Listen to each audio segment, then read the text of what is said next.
ఏమై ఉన్నదో నాకు తెలియదు ప్రభువా. ప్రార్థన చేయి విశ్వాసంతో. దేవుడు నీకు అనుగ్రహించబోతూ ఉన్నాడు. దేవుడు నీతో మాట్లాడబోతూ ఉన్నాడు. ప్రతి వ్యక్తితో వ్యక్తిగతంగా ప్రభు మాట్లాడుతూ తన దీవెనలను ఇస్తూ ఉన్నాడు. కాబట్టి నీవు నీ జీవితంలో నీ ప్రభువు నుండి నీవేమి పొందుకోవాలనుకుంటున్నావో ఈ సమయంలో ప్రత్యేక విధంగా ప్రభునికి నీ హృదయాన్ని సమర్పించి, ప్రభువా, నా జీవితంలో నేను కోల్పోయినది కానీ, పొందాలనుకుంటున్నది కానీ, నాకు అవసరమైనది కానీ నీకు తెలుసు ప్రభువా. నీవే నాకు దయచేయని ప్రార్థన. మరి ముఖ్యంగా ప్రభువును నువ్వు కోరుకోవాల్సినది, దేవా, నా హృదయం ఎల్లప్పుడూ నీతో ఉండే వాక్యాన్ని దయచి. ప్రభువు చెబుతూ ఉన్నట్లు, తండ్రి ఏమి చేస్తాడో కుమారుడు కూడా అదే చేస్తూ ఉన్నాడు. తండ్రి చిత్తం లేనిదే కుమారుడు ఏది కూడా చేయలేదు.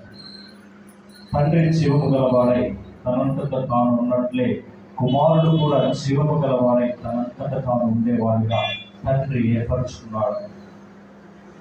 తండ్రికి ఇస్తున్నటువంటి గౌరవం కుమారుడు కూడా ఇవ్వాలి.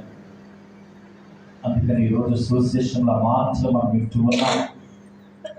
ప్రభువే వాడుతూ ఉన్నాడు, తనకిష్టమైన వాళ్ళకు ఆయన జీవాన్ని ఇస్తూ ఉన్నాడు. కాబట్టి ఈ చివరి ఆశీర్వాదాన్ని పొందుకుంటున్న సమయంలో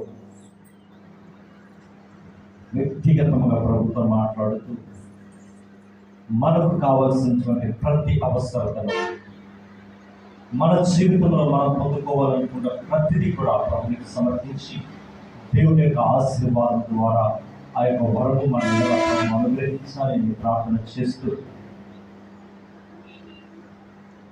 ప్రభువు మీతో ఉండుగాక. సర్వశక్తి గల సర్వేశ్వరుడు పిత, పుత్ర, పరిశుద్ధాత్మ దేవుడు మిమ్మలను, మీ బిడ్డలను, కుటుంబాలను, మీ పాడి పంటలను, పనులను, ఉద్యోగములను, చదువులను ఆశీర్వదించి దీవించి మీ అందరికి మంచి ఆయురారోగ్యములు దయచేయగాక. ఆమేన్.